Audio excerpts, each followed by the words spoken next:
আজকে আছে Kolkata night Riders ও পাঞ্জাব কিংসের মধ্যে ম্যাচ এবং কলকাতা আর পাঞ্জাবের মধ্যে এখন পর্যন্ত আইপিএলে 35টা ম্যাচ হয়েছে। 21টা জিতেছে কলকাতা নাইট রাইডার্স, 13টা জিতেছে পাঞ্জাব কিংস এবং একটা ম্যাচ হয়ে গিয়েছে নো রেজাল্ট, মানে একটা ম্যাচের রেজাল্টই বেরোয়নি বন্ধুরা।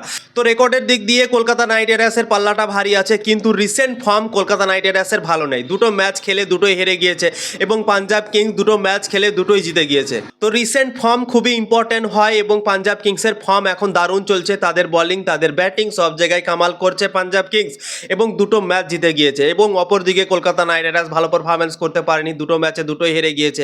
অনেক important match Kolkata night Riders খেলতে যাচ্ছে। আজকে যদি কোনো রকমভাবে হেরে যায় পাঞ্জাব কিংসের কাছে, পরপর তিনটে হার হয়ে যাবে এবং চেন্নাই সুপার কিংস যে তিনটে ম্যাচ হেরে গিয়েছে, কলকাতাও হেরে যাবে তিনটে ম্যাচ এবং কলকাতার জন্য অনেক সমস্যা হবে। কলকাতার জন্য এই তিনটে ম্যাচ হারার পর কিন্তু ওঠা অনেকটা কঠিন হয়ে যেতে পারে বন্ধুরা। তো আজকের ম্যাচটা খুবই ইম্পর্টেন্ট কলকাতা নাইট রাইডার্সের জন্য। হার হালে ভালো ক্রিকেট খেলতে হবে, হার হালে আজকে ম্যাচ জিততে হবে, পাঞ্জাবকে হারাতে হবে বন্ধুরা।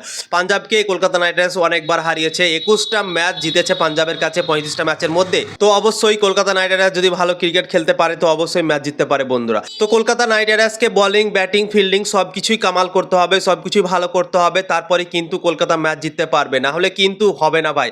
দুটো ম্যাচ আগে কলকাতা নাইট রাইডার্স খেলেছে, বলিংও ভালো হয়নি, ব্যাটিংও ভালো হয়নি। হায়দ্রাবাদের বিপক্ষে তো বলিং ব্যাটিং সব জায়গায় ফ্লপ হয়েছিল। মুম্বাই ইন্ডিয়ান্সের বিপক্ষে তাও ব্যাটিং হালকা চলেছিল, ফিন অ্যালান রান করেছিল, আজিঙ্কা রাহানে রান করেছিল।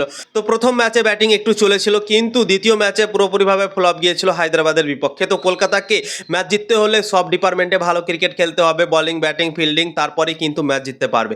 এবং পাঞ্জাব কিন্তু অনেক শক্তিশালী দল, তাদেরকে হারানোর জন্য অনেক কষ্ট করতে হবে, অনেক মেহনত করতে হবে কলকাতা নাইট রাইডার্সকে, তারপরেই আমার মনে হয় পাঞ্জাবকে হারাতে পারবে কলকাতা নাইট রাইডার্স।